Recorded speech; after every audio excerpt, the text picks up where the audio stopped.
Pag-usapan lang natin na bakit ba maraming nagjo-join sa network marketing or MLM. Pero at the same time, madami din namang umaalis agad. So ito po 'yan, okay? So dahil 'yan dun sa mga old strategies na ginagawa ng mga network marketer.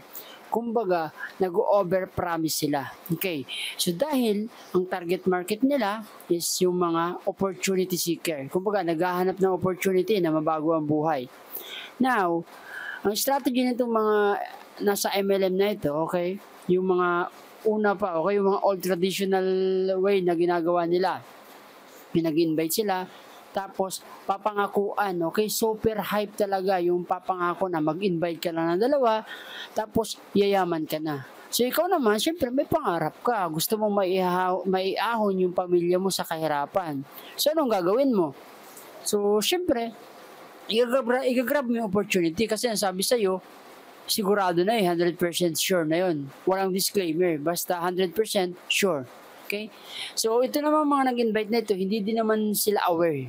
Kaya kung tutusin, hindi din nila kasalanan kasi kasalanan yun yung mga nauna pa. Yung mga nag-invite lang din sa kanila kasi ang tinuro sa kanila, same way lang din. And paulit-ulit na nangyari yon. Okay? So, may mga kakilala pa nga ako before na siyempre, ikaw ba naman ang mangarap na yun na yung magbabago ng buhay mo at ng pamilya mo? Na walang lahat 100% sure. Kumbaga, walang option kung hindi maging successful lang. Magandang mindset naman. Pero hindi kasi ganun yung reality. Okay? So, umaasa yung tao. Ang mindset, hindi equip, pero umaasa. Kumbaga parang hindi na magtatrabaho Sigurado na daw na yayaman na din, magbago ang buhay. Kaya yung iba, dahil sa sobrang hype ng pangako ng mga upline, yung ibang nag-join niya, yung may kakilala ko, nagbenta ng kalabaw, tapos nagsanla ng bahay, or, kasi sigurado 100% kikita daw, yun. So yun yung ginagawa ng mga dating, actually marami pa ngayon yan, marami pa ngayon yan. Pero sana hindi, pag naka-encounter mo yon dapat aware ka na. So pag napanood mo itong video na ito, at least aware ka na. Wag na wag ka mag-join sa ganon. Okay? Ang isa pang red flag sa ganun is kapag ang MLM or network marketing ay sobrang focus lang sa pagre-recruit or pag-hype lang, puro hyping lang ang ginagawa. Pero hindi talaga nakafocus sa product. May product lang sila para masabing legit. Pero ang focus talaga nila is mag-invite and mag-recruit. Kapag ganun na nakikita mo is red flag na yun, okay? Although legal sila kasi may product at may mga legalities, pero yung strategy nila is pang unethical siya. So hindi siya magandang practice. Kasi kikita lang, mabibenta lang yung product kapag may nag-join. Unlike ng mga company talaga na nagtatagal na kahit yung sariling company is kaya ibenta yung product. Okay? So, hindi sila umaasa sa recruit lang.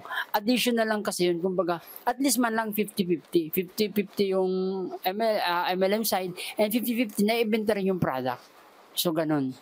So, pero, ang company talagang matibay is hindi umaasa lang sa mga distributor. Kaya hindi nag-hype. Kumbaga, mag-join ka at hindi, walang problema. Kasi kaya namang ibenta yung product ng sariling company. Okay? So, yun yung dapat na tinatandaan nyo.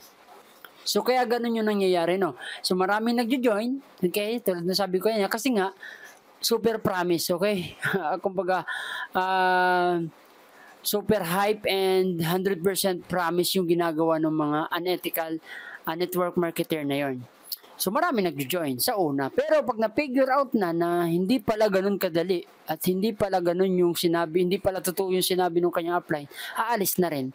So, ang ending, nagiging masama. Kaya naging toxic yung tingin ng karamihan ng tao sa MLM. So, kumbaga, ang tingin nila, kapag nasa MLM ka, parang scammer ka na. Kasi nga, dahil sa practice na itong mga sinaunang network marketer na ito na napaka-unethical. So, ganun yung ginagawa.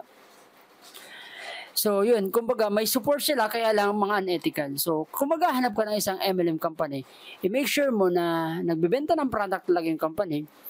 At the same time, meron silang training at support na ethical. Kumbaga, especially ngayon, online na lahat. So, automated. Kumbaga, hindi ka na marireject. Okay?